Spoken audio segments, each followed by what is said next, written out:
Hey friends, it's Sarah from She's Crafty and She Knows It, and today I'm going to show you how to make these super cute little macrame Christmas tree ornaments. So let's go ahead and get started. So we're going to start with 25-inch pieces of cording. So there are 20 pieces, each one is 5 inches long. I also have a longer piece that is 10 inches long that we'll be using. And then I have a little wood bead that's about 3/4 of an inch around. And then we'll be using just some twine. And I'm actually going to go ahead and cut the twine. You can cut it to about 15 inches long. It doesn't need to be super long. So go ahead and cut a piece of the twine. Now the thing with this twine is it's very natural, and so there are sometimes like some really like thicker kind of fuzzier parts on it, and so you want to make sure you have a piece of twine. Like right here is kind of a thicker weird spot. This twine is going to go through the wood bead, so you want to make sure that you kind of have like the skinny part of the twine, if that makes sense. If there's a bunch of like fatter knots in it, don't use that part of the twine. Go ahead and fold the twine in half and stick it through the wood bead, and this part's going to be the hanger for the ornament. So we're going to tie a knot to keep the wood bead in place. Now of course this little loop right here that's the hanger can be whatever size you want it to be. If you want a really big loop, cut your twine longer. I'm going to tie a double knot just to make sure that bead really stays in place. Like I said, if this is for a Christmas tree, it could be a pretty small little loop. If you're going to put it on a doorknob, it needs to be bigger. So just keep that in mind. And then now that we have the loop all ready, we're going to attach the 10-inch piece of cording. Now that that's done, I'm going to go ahead and kind of clean off my little mess right here. The twine's kind of messy, but go ahead and fold your 10-inch piece of cording in half. And then we're going to use this twine that's hanging out the bottom of the bead to tie the 10-inch cording right in the middle. So this is going to attach the two pieces together. So go ahead and stick part of the twine through the little cording, and you're going to tie a knot in the twine right there. Do a double knot to make sure it's really secure. And you want to make sure, like I said, the cording might have moved a little bit. So once you tie it, kind of slide the cording to make sure it's right in the middle and it's tied evenly. But right there, now the twine has attached the cording, and this is the beginning of your ornament. You can go ahead and cut the twine off short. We do not need the extra twine anymore. Okay, and now that we have that part done, we're ready to start the fun little macrame part, which you don't need any experience doing macrame, no worries. Go ahead and fold one of the 5-inch pieces together like this in half, and you're going to put it underneath the ornament. Now we're going to take another 5-inch piece, fold it in half, and this one's going to go the other direction on top. And so to connect them, we're going to put the ends of each little loop through the other one. So put those little ends on the underneath loop through the loop on the top, and then take the ends of the top little piece of cording and stick it through the loop on the bottom. So you can kind of see right now how it's doing, and you're going to pull the ends. Can you see how the ends like are through each other's loop? So you're going to pull it tight, and this is connecting the bottom loop with the top loop, and then the center part is through the middle of it. So that center part is going to be kind of the tree trunk at the bottom. Now obviously we're going to cut these shorter when we're done.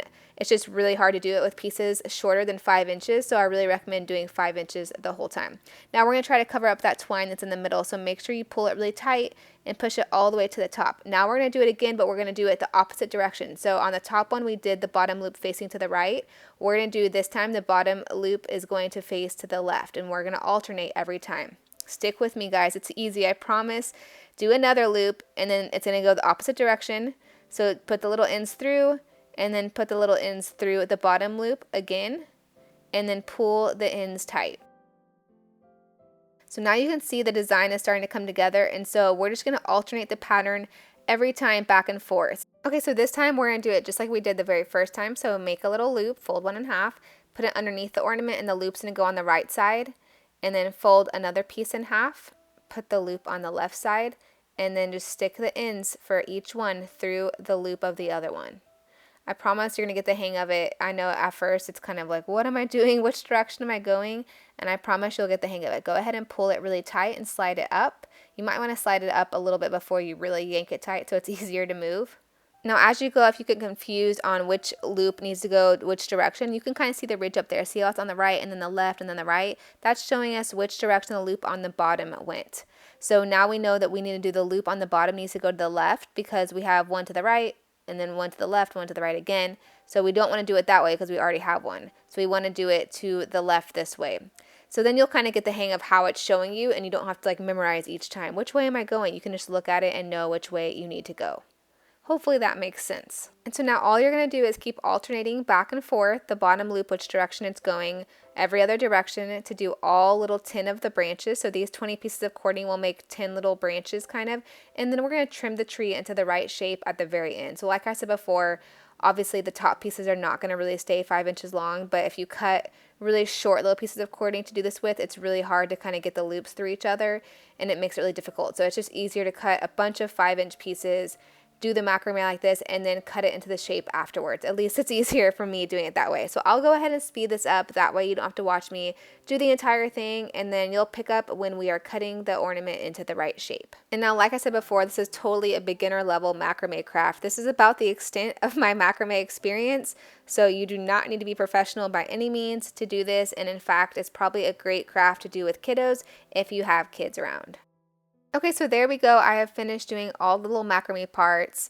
Hopefully you can see it really well. Let me show you closer so you can kind of see how cute it is. You see how the shapes really come together, and then you can see kind of the macrame bumps, how they alternate every other direction. Like we were talking about the little tree trunk at the bottom, and now we just need to cut it into shape. So let's go ahead and grab some scissors. I have some fabric scissors, which really help cut through it very easily. So grab your best scissors, and we're going to go ahead and just cut kind of a diagonal. It does not have to be specific. I did not like measure or use a ruler or anything. So you're just going to kind of lay out the little strands as flat as you can. If they're overlapping and kind of laying weird, try to kind of smash them flat the best you can. And then go ahead and cut a shape. It's kind of hard to do it flat on a surface, so pick it up if you need to. And then just cut your diagonal in a typical just Christmas tree, triangle shape. Now, if some pieces don't get cut, don't worry. You can go back and cut them and trim it up later and make sure it looks perfect. And then I'm going to flip it over and cut the other side to match. So like I said, this does not need to be perfect. Don't stress about it. It's just a fun little craft. So if you're like me, sometimes you like things to be perfect, but this is not anything that you need to get a ruler out for. Just kind of have fun with it. And then if you want to, just go ahead and trim the little tree trunk at the bottom, and you will have your perfect little Christmas tree ornament. Isn't it so cute? So I will link all the supplies I use in the description below this video so that you can get whatever you need to make your little Christmas tree ornaments. If you like this video, please give it a big thumbs up and make sure you subscribe for more videos. Bye!